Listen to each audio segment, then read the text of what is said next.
അനായ ദൈവത്തിനെ സർവശക്തനായ ദൈവത്തിന്റെ സഭയുടെ ദർശനം കാണിക്കും. സ്വർഗത്തിന്റെ വാതിൽ തുറന്നു കിടക്കുക, സ്വർഗത്തിന്റെ വാതിൽ തുറന്നു കിടക്കുന്നു. ദൂതന്മാരുണ്ട്.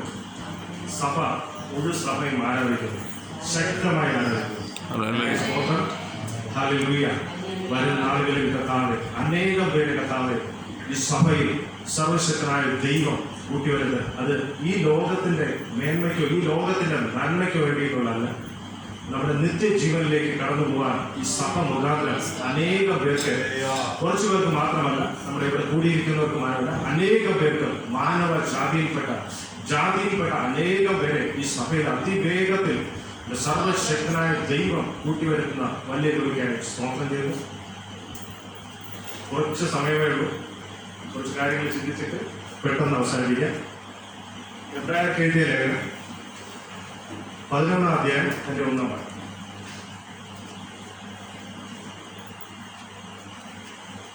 വിശ്വാസം എന്നതോ ആശിക്കുന്നതിന്റെ ഉറപ്പും കാണാത്ത കാര്യങ്ങളുടെ നിശ്ചയവുമാകുന്നു.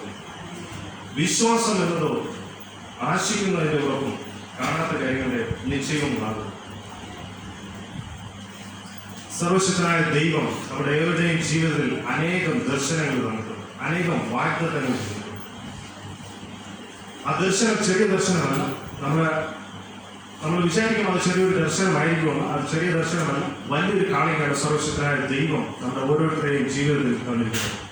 ആ ദർശനം നമ്മൾ പൂർത്തീകരിക്കാൻ, ആ ദർശനം എങ്ങനെ പൂർത്തീകരിക്കുമെന്ന് നമ്മൾ ചിന്തിക്കും. ആ ദർശനം പോകുന്ന വഴിക്ക് വലിയ അപകടങ്ങൾ കാണും, വലിയ പ്രതികൂലം കാണും, വലിയ കൊടുങ്കാറ്റ് കാണും. എന്നിരുന്നാലും സർവശക്തനായ ദൈവം ആ ദർശനത്തിൽ നമ്മൾ എങ്ങനെ, നമ്മുടെ ആ വാഗ്ദത്തത്തിലേക്ക് എങ്ങനെ പെട്ടെന്ന് കൂട്ടിച്ചേർക്കുമെന്ന് നമുക്ക് അല്പനേരം ചിന്തിക്കാം. ആ വിശ്വാസം വരുന്നത് നമുക്ക് എവിടെ നിന്നാണ്? വിശ്വാസം വരുന്നത് ദൈവത്തിന്റെ വചനത്തിൽ നിന്നാണ്. ദൈവത്തിന്റെ വചനത്തിൽ നിന്നാണ് നമുക്ക് ആ വിശ്വാസം വരുന്നത്. എബ്രായർക്ക് എഴുതിയ ലേഖനം അതിന് 11-ാം അധ്യായം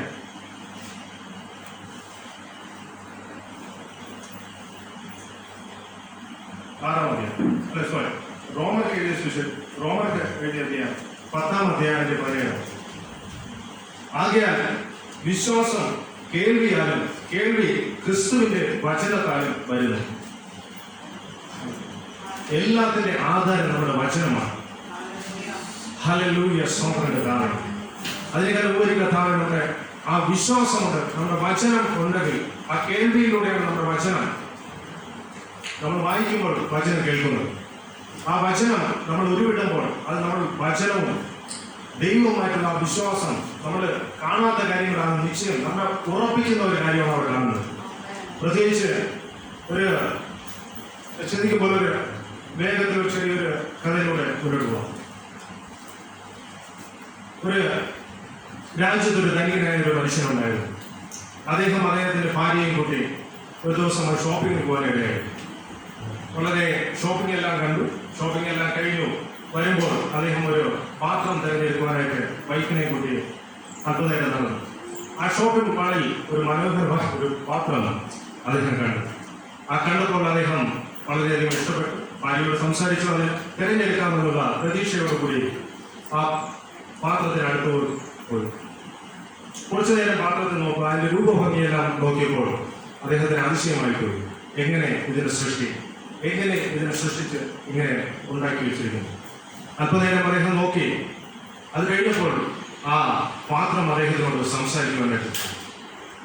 അപ്പോ പാത്രം സംസാരിക്കാൻ തുടങ്ങിയപ്പോൾ അദ്ദേഹത്തിന് തന്നെ അതിശയമായി, ഈ പാത്രം എങ്ങനെ സംസാരിക്കും. അദ്ദേഹം ഇങ്ങനെ നോക്കി നിന്നപ്പോൾ തന്നെ ആ പാത്രം എങ്ങനെ ഉണ്ടായി എന്നുള്ള ഒരു കഥ പറയുവാനായിട്ട് തുടങ്ങി. ആ സാഹചര്യം ഇങ്ങനെയാണ്. പാത്രം പറഞ്ഞു, ആദ്യമായി ഞാൻ ഈ കാണുന്ന നല്ലൊരു പാത്രമല്ല, ഞാൻ ഇവിടെ ഇരിക്കുന്നത് വന്നിട്ട് പല ശോധനകളും പല യാതനകളും കഴിഞ്ഞിട്ടാണ് എൻ്റെ ജീവിതത്തിൽ ഈ ഒരു മാറ്റം, ഈ ഒരു പാത്രം ഇങ്ങനെ രൂപാന്തരപ്പെട്ടത്. ആദ്യമായി ആർക്കും വേണ്ടാത്ത ആ മണ്ണിനെ ആ കുശലൻ തിരഞ്ഞെടുക്കാൻ തുടങ്ങി. ആ പാത്രം ഉണ്ടാവാനായിട്ട് ആ കുശലൻ ആദ്യം തിരഞ്ഞെടുത്തു. ആ മണ്ണിനെ കുറെ ചവിട്ടി, ഇടിച്ചു, മെതിച്ചു, ഒത്തിരി കഷ്ടപ്പെട്ടിലൂടെ ആ മണ്ണിനെ ഇട്ടപ്പോൾ ആ മണ്ണിന് ഒത്തിരി കഷ്ടമായിരുന്നു. നല്ല മണ്ണായിട്ട് ഞാൻ പറയിൽ കിടക്കുകയായിരുന്നു, വേറെ കുഴപ്പമൊന്നുമില്ല, ആർക്കും ഒരു ശല്യമില്ലാതെ ഞാൻ ഇങ്ങനെ കിടക്കുകയായിരുന്നു. എന്നിട്ടും എന്നെ ഇത്രയും ചവിട്ടുകളും എന്തിനാണ് ഈ കുശവൻ ചെയ്യുന്നത്, എന്താണ് എന്നെ കൊണ്ട് ചെയ്യുന്നത് എന്ന് ചോദിക്കുവാനായി. അപ്പം ആ കുശവൻ ഇങ്ങനെ പറയുന്നുണ്ടായി, അല്പനേരം മൗനമായിരിക്കാം, ദൈവത്തിന് നിന്നെ കുറിച്ച് ഒരു ഉദ്ദേശമുണ്ട് എന്ന് പറയുന്നുണ്ട്. ദൈവത്തിന്റെ ഉദ്ദേശം മീൻസ് നമ്മുടെ ആ കുശവന്റെ ഉദ്ദേശമാണ്. പിന്നെയും ആ പാത്രം, ആ മണ്ണ് കുറേയേറെ ചവിട്ടി പരുവപ്പെടുത്തിയിട്ട് ആ കുശവൻ ആ കറങ്ങുന്ന ആ ഒരു ചക്രമുണ്ട്. ആ കുശവൻ അവിടെ പോയിട്ടുള്ളവർക്ക് അറിയാൻ സാധിക്കും. ആ കറങ്ങുന്ന ചക്രത്തിന്റെ ആ പാത്രത്തിന്റെ ആ മണ്ണിൽ കിടക്കുന്നത് കുറച്ചു നേരം കറക്കി എന്താണ് ഈ കുശവന്റെ മനസ്സിൽ എന്ന് ഈ പാത്രത്തിന് ഒരെത്തും പിടിയും കിട്ടുന്നില്ല. മണ്ണ് ചവിട്ടി ക്ലിയറാക്കി അതിന്റെ മണ്ടയിൽ വെച്ചു. കുറെ നേരം അദ്ദേഹം കറക്കുവാനിടയായപ്പോൾ അത് വേറൊരു രൂപമായി തീർന്നു. അപ്പോ പിന്നെയും നോക്കി അത് കുശവന് ആദ്യം മാത്രം ആ കളിമണ്ണ് അത്ര ശ്രേഷ്ഠതയേറിയതായിട്ട് വന്നിട്ടില്ല.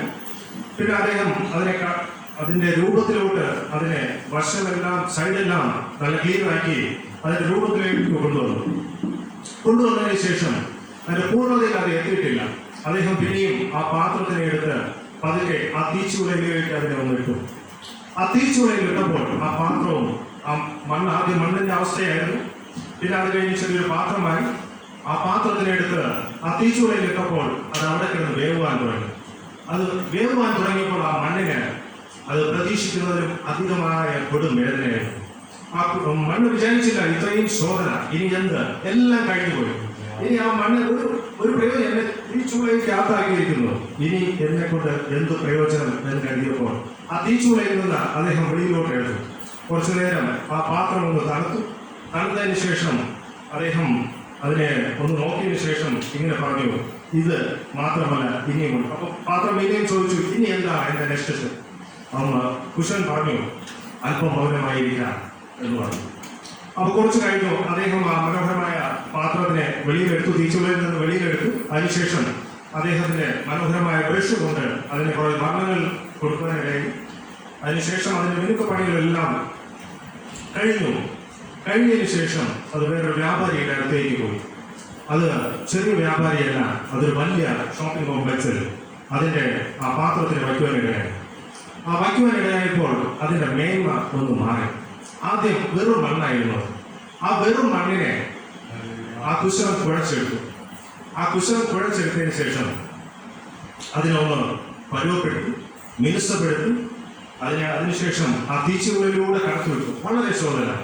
തീച്ചുളയിൽ നമുക്കറിയാം, നമുക്ക് എന്തുകൊണ്ടാണ് തീച്ചുളയിൽ കടന്നു പോകുമ്പോൾ നമ്മൾ അല്പനേരം നമുക്ക് തന്നെ സഹിക്കാൻ പറ്റാത്ത ചൂടായി. ആ ശോധനയെല്ലാം കഴിഞ്ഞതിന് ശേഷം, പുറത്തെടുത്തതിന് ശേഷം അത് നല്ലൊരു മൺപാത്രമായി, നല്ലൊരു പ്ലേറ്റായി അത് രാജാക്കൻ, ആ പ്രഭുവിന്റെ, ആ ധനികനായ മനുഷ്യന്റെ വീട്ടിലേക്കാണ് പോകുന്നത്. ഈ അവസ്ഥ ഈ ധനികനായ മനുഷ്യന്റെയും ഭാര്യയുടെ അടുത്തേക്ക് നല്ല പാത്രം പറയുകയായി. അദ്ദേഹം കേട്ടുനിന്ന ആ ധനികനായ മനുഷ്യൻ ഇത്രയും ശോധന കഴിഞ്ഞിട്ട് നമുക്ക് കിട്ടിയ ഈ പാത്രത്തെ നന്മയോടുകൂടി കേട്ടു. അതുപോലെയാണ് നമ്മുടെ ഓരോരുത്തരുടെയും ജീവിതം. പല ശോധനകളും പല ഞെരുക്കങ്ങളും പല പ്രയാസങ്ങളും നമ്മുടെ ജീവിതത്തിൽ ഉണ്ടായാലും നമ്മുടെ ഈ ലോകമാകുന്ന ഇതിൽ അത് നിർത്തിക്കളയാനല്ല ദൈവത്തിന്റെ ഈ ശോധന. നമ്മളെ അത് നിത്യ രാജ്യത്തിൽ, ദൈവത്തിന്റെ രാജ്യത്തിൽ, സ്വർഗ രാജ്യത്തിൽ, നമ്മുടെ യേശു ക്രിസ്തു, നമ്മുടെ ക്രിസ്തുവിൽ വന്നതിന് ശേഷം നമ്മളെല്ലാം പുതിയ സൃഷ്ടികളാണ്. പഴയതെല്ലാം മറന്നുപോയി ഈ പുതിയ സൃഷ്ടിയിലേക്ക് വന്നതിന് ശേഷം നമുക്കൊരു പ്രത്യാശയുണ്ട്. ആ പ്രത്യാശയാണ് നമ്മുടെ ക്രിസ്തു എന്ന പ്രത്യാശ. ആ പ്രത്യാശ ഉണ്ടെങ്കിൽ മാത്രമേ നമുക്ക് നിത്യജീവനിലേക്ക് മുന്നോട്ട് പോകാൻ സാധിക്കുകയുള്ളൂ. നമുക്കൊരു ലക്ഷ്യമില്ല എങ്കിൽ നമുക്ക് മുന്നോട്ടുള്ള ഒരു ജീവിതവും നമുക്ക് ശാശ്വതമല്ല. നമുക്കൊരു ബസ്സിൽ കയറിയാൽ ഒരു ലക്ഷ്യമുണ്ട്, ഈ ഡ്രൈവർ വന്നിട്ട് നല്ലോണം ഡ്രൈവ് ചെയ്യും, നമ്മുടെ ഡെസ്റ്റിനേഷൻ എത്തിക്കുമെന്നുള്ള ഒരു വിശ്വാസം ഉറപ്പുമുള്ളത് കൊണ്ടാണ് നമ്മൾ ഓരോരുത്തരും ഒരു ബസ്സിൽ തന്നെ കയറുന്നത്. ഇനിയുള്ള നെക്സ്റ്റ് 2024 സർവശക്തനായ ദൈവം ഇതുവരെ പല ശോധനകളും പല കഷ്ടപ്പാടുകളും നമ്മുടെ ജീവിതത്തിൽ വന്നു. എന്നിരുന്നാലും ഒന്നിലും ദൈവം നമ്മൾ ഓരോരുത്തരെയും വിടാതെ, ഓരോരുത്തരെയും നമ്മൾ വിട്ടുകൊടുക്കാതെ, ദൈവത്തിന്റെ സ്നേഹം വിട്ടുകൊടുക്കാതെ, ദൈവത്തിന്റെ കരുതൽ വിട്ടുകൊടുക്കാതെ, ആ വിശ്വാസം പലപ്പോഴും നമ്മളിൽ നിന്ന് ചോർന്നു പോകുമ്പോഴും, വിശ്വാസം പലപ്പോഴും നമ്മളെ ക്വസ്റ്റ്യൻ ചെയ്തപ്പോഴും, പല ശോധനകളും നമ്മളെ ക്വസ്റ്റ്യൻ ചെയ്തപ്പോഴും, പല രോഗങ്ങൾ നമ്മളെ ക്വസ്റ്റ്യൻ ചെയ്തപ്പോഴും നല്ലവനായ കർത്താവ് നമ്മളെ ചേർത്ത് നിർത്തി. ആ നല്ല കുശവന്റെ സാക്ഷ്യം. ആ സ്നേഹം വന്നിട്ട് ആ സ്നേഹവും ദൈവത്തോടുള്ള വിശ്വാസത്തോടു കൂടി നിങ്ങൾ ഓരോരുത്തരെയും ഈ നാളുകളിൽ 24 ദൈവം നടത്തിയ ആ വിശ്വാസം ഇനിയും നടത്തും. ഇനിയും നമ്മൾ നിത്യജീവനിൽ എത്തുന്നത് വരെ വിശ്വാസം കാത്തു സൂക്ഷിച്ചുകൊണ്ട് നിങ്ങൾ ഓരോരുത്തരുടെയും യേശു ക്രിസ്തുവിനോട് ചേർന്നുകൊണ്ട് ഓട്ടം തികച്ചുകൊണ്ട് മുന്നോട്ട് ദൈവ വേലയ്ക്കായി മറ്റുള്ളവരിലെയും നമ്മളെ അയച്ചതിന്റെ ആ ഉദ്ദേശം നിറവേറ്റുവാൻ ദൈവത്തിൽ ഏൽപ്പിച്ചുകൊണ്ട് വിശ്വാസം ചോർന്നു പോകാതെ നിങ്ങൾ ഓരോരുത്തരും ദൈവസന്നിധിയിൽ ഉറച്ചു നിൽപ്പാൻ ഞാൻ പറഞ്ഞുകൊണ്ട് എന്റെ വാക്കുകൾ ചോദിക്കുന്നു.